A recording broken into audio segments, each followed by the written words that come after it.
Hello అండి, welcome to Telugu రుచులు and vlogs అండి. ఇవాళ మనము ఎగ్ మునక్కాడ పులుసు ఎలా తయారు చేసుకోవాలో చూస్తామండి.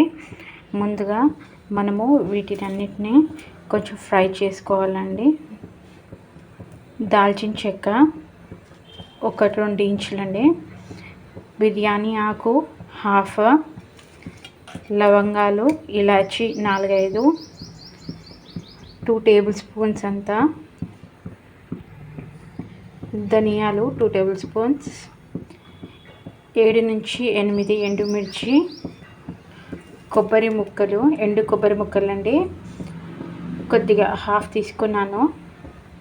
కుడక అంటారు కదా, సో దాంట్లో హాఫ్ తీసుకున్నాను. 1 టేబుల్ స్పూన్ జీలకర్ర. ఇప్పుడు వీటినన్నిటిని ఫ్రై చేసుకుందామండి. ముందుగా స్టవ్ ఆన్ చేసుకొని ప్యాన్ పెట్టుకొని హీట్ అయ్యాక ఫస్ట్గా కొబ్బరి వేసుకుందామండి. మీరు పౌడర్ కూడా వేసుకోవచ్చు, కానీ నేను పౌడర్ వేయట్లేదు. చిన్న చిన్న పీసెస్గా చేసుకొని వేసుకుంటున్నాను. ఫస్ట్ ఇది వేగాక మనం మిగతా వేయించుకుందామండి. సో ఇప్పుడు వీటిని తీసేసుకుందాం. మనము ఒక బౌల్లోకి వేసేసుకుందాము.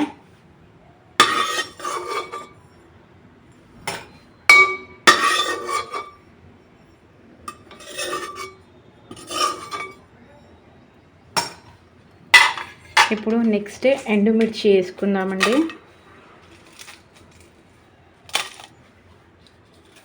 ఎండుమిర్చి ఆకు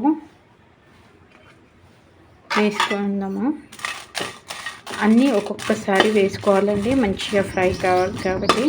మనకు మసాలా మంచి స్మెల్ రావాలంటే ఎండుమిర్చి అన్నీ మెల్లమెల్లగా ఒక్కొక్కటిగా వేసుకోవాలి.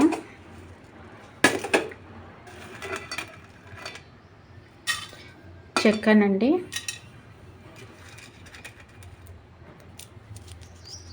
ఇలాచీలు, లవంగాలు,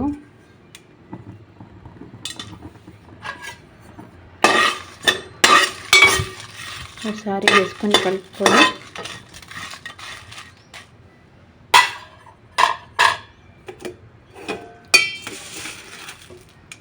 ఇప్పుడు ధనియాలు వేసుకున్నామండి. 2 టేబుల్ స్పూన్స్ అని చెప్పాను కదా. సో నేను ఈ మసాలా ఏ క్వాంటిటీతో తీసుకుంటున్నానంటే మీరు ఒక 4 to 5 ఎగ్స్ తీసుకున్నారంటే మునక్కాడలు 3 నుంచి 4 తీసుకోవచ్చండి. మునక్కాడలు నేను ఇప్పుడు 10 ఎగ్స్ వేస్తున్నాను, అందుకనే క్వాంటిటీ ఇంత తీసుకుంటున్నాను. ఇప్పుడు ధనియాలు కూడా మంచిగా వేయించుకున్నామండి. కొద్దిగా 2 సెకండ్లు వేగాక జీలకర్ర వేసుకున్నాము. ఎందుకంటే జీలకర్ర త్వరగా వేగిపోతుంది కాబట్టి ఇవన్నిటికీ టైం పడుతుంది. సో అందుకని జీలకర్ర లాస్ట్కి వేసుకుందామండి. ఒకవేళ మీరు కొబ్బరి పొడి ఉంది, మీ దగ్గర కొబ్బరి లేదు, కొబ్బరి పొడి ఉంది అంటే జీలకర్ర వేసిన కొద్దిసేపటికి కొబ్బరి పొడి వేసుకోవచ్చండి. ఇప్పుడు మనము జీలకర్ర వేసేసుకుందామండి. ఇప్పుడు జీలకర్రని కూడా ఫ్రై చేసేసుకున్నాము. జీలకర్రని ఇవి అన్నీ కాస్త వేగాక కలర్ చేంజ్ అయ్యాక మిక్సీలోకి వేసుకుందామండి. ఇప్పుడు ఇవన్నీ వేగిపోయాయండి, మంచి స్మెల్ వస్తుంది. సో ఇప్పుడు ఇవి తీసేసుకున్నాము, కలర్ కూడా చేంజ్ అయిపోయినాయి. ఇప్పుడు వీటిని అన్నిటినీ మిక్సీ జార్లోకి వేసుకుందామండి. ఇప్పుడు ఇదే ప్యాన్లో ఆయిల్ వేసుకుందామనండి. 5 to 6 స్పూన్స్ వేసుకుందాము. ఇప్పుడు మనము ఎగ్స్ అన్నీ వేసేసుకుందామండి.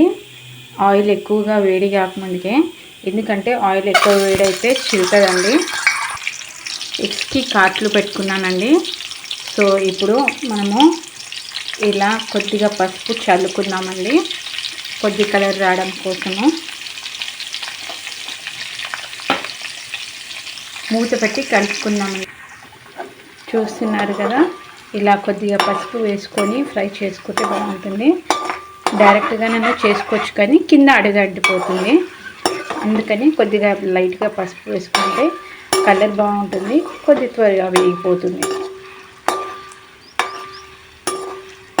సో ఇది కొంచెం బ్రౌనిష్ కలర్లోకి వచ్చాక ప్లేట్లోకి తీసుకుందామండి. ఇప్పుడు మనము 3 ఇంచుల సైజ్ అండి, నేను ఇవన్నీ కట్ చేసేసుకున్నాను. 8 తీసుకున్నాను. మునక్కాడలు 8 తీసుకొని ఇలా లేతే తీసుకున్నాను కట్ చేసుకొని.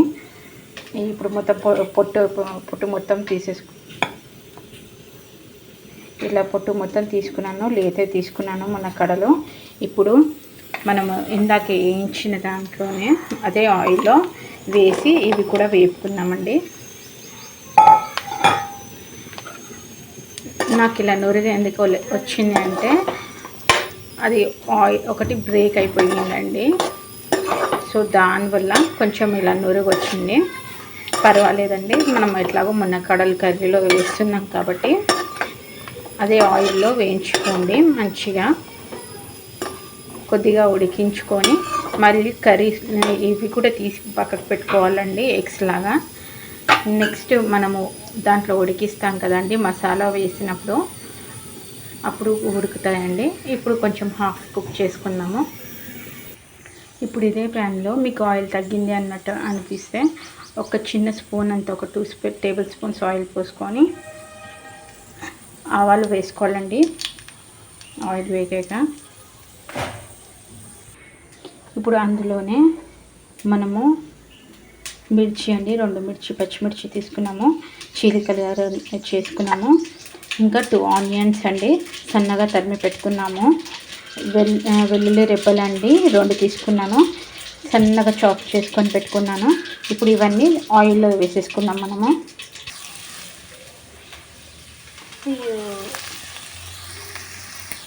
ఇప్పుడు ఆనియన్స్, పచ్చిమిర్చి ఇవన్నీ వేసుకున్నాం కదండి, వెల్లుల్లి రెబ్బలు అన్నీ కట్ చేసుకొని ఇప్పుడు మొత్తం ఇవంతా దగ్గరికి రావాలండి. ఉడికించుకుందాము, బాగా మంచిగా దగ్గరికి అయ్యేంత వరకు ఉడికించుకుందామండి. ఇప్పుడు ఇందులోనే 2 వెల్లుల్లి రెబ్బలు వేసుకుందామండి, కలుపుకున్నాము. ఇది మగ్గేంతలోపు మనము ఇందాక వేయించుకొని పెట్టుకున్నాం కదండి, ఇది మిక్సీ జార్లో వేసేసుకున్నాను నేను. ఇది పౌడర్గా చేసిన తర్వాత మనము చింతపండు గుజ్జండి తీసి పెట్టుకున్నాను నేను. ఒక చిన్న నిమ్మకాయ సైజ్ అంతా చింతపండు గుజ్జు తీసి పెట్టుకున్నాను. ఇది వేసుకున్నామండి అంతవరకు మిక్సీకి. ఇలా కచ్చపక్కగా దంచుకున్న తర్వాత ఇందులో మనము చింతపండు గుజ్జు వేసేద్దామండి. ఇప్పుడు వీటిని మూత పెట్టి మిక్సీ వేసుకున్నాము పేస్ట్లో. ఇప్పుడు మన ఆనియన్స్లో 3 టమాటోస్ అండి, 3 నుంచి 4 టమాటోస్ తీసుకోండి. సన్నగా ఇలా కట్ చేసి పెట్టుకోవాలండి సన్నగా. ఇప్పుడు వీటిలో కాస్త ఉప్పు, పసుపు, కారం వేసుకుందామండి. ఇప్పుడు మన పేస్ట్లో గుజ్జు సరిపోలేదండి, చింతపండు గుజ్జు, కొన్ని వాటర్ యాడ్ చేస్తున్నాను. ఇప్పుడు మంచి పేస్ట్లా పట్టుకోవాలండి. ఇలా కావాల్సి వచ్చినప్పుడు వాటర్ యాడ్ చేసుకోవచ్చండి మనము. ఇప్పుడు ఇందులో కాస్త సాల్ట్ అండి, అలాగే పసుపు వేసుకున్నామండి. కారం కూడా వేసేసుకున్నాము. కారం చూసి వేసుకోండి. ఇప్పుడు టమాటా మగ్గిపోయిందండి, మనం పేస్ట్ వేసేసుకున్నాము. ఇందులో పేస్ట్ మొత్తం వేసేసుకొని కలిపేసుకున్నాము. ఇప్పుడు ఇందులోకి వాటర్ యాడ్ చేసుకున్నామండి. 1 కప్పు వాటర్ యాడ్ చేసుకొని ఉడికించుకున్నాము మసాలా.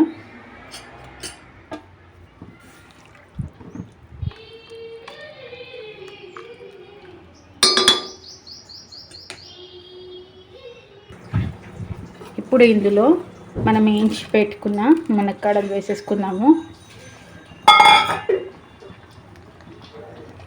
కొద్దిగా ఇలా అనుకొని ఎగ్స్ వేసుకుందామండి.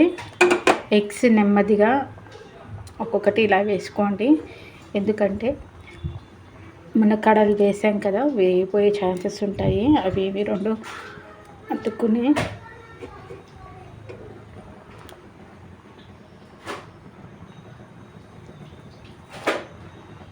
సో ఇప్పుడు వీటిని ఆయిల్ పైకి తేలేంత వరకు మూత పెట్టి ఉడికించుకుందాము. ఇప్పుడు మూత తీసుకొని చూసుకుందామండి. ఉడికిపోయిందండి, ఆయిల్ కూడా సైడ్స్కి వచ్చేసింది కదా. సో ఇప్పుడు స్టవ్ ఆఫ్ చేసుకుందామండి. సర్వింగ్ ప్లేట్లోకి తీసుకొసుకుందాము. కొద్దిగా కొత్తిమీర, పుదీనా చల్లుకొని కూడా తీసుకోవచ్చు.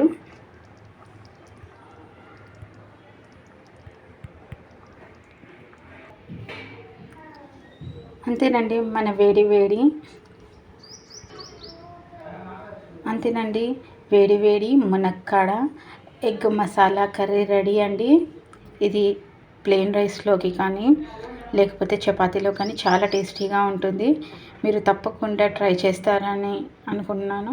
మీరు తప్పకుండా ట్రై చేయండి మీ ఇంట్లో. మీకు కనుక మా వంట నచ్చితే లైక్ చేయండి, షేర్ చేయండి, సబ్స్క్రైబ్ చేయండి. మీకు కనుక మా వంట నచ్చితే లైక్ చేయండి, షేర్ చేయండి, సబ్స్క్రైబ్ చేయండి. Thank you.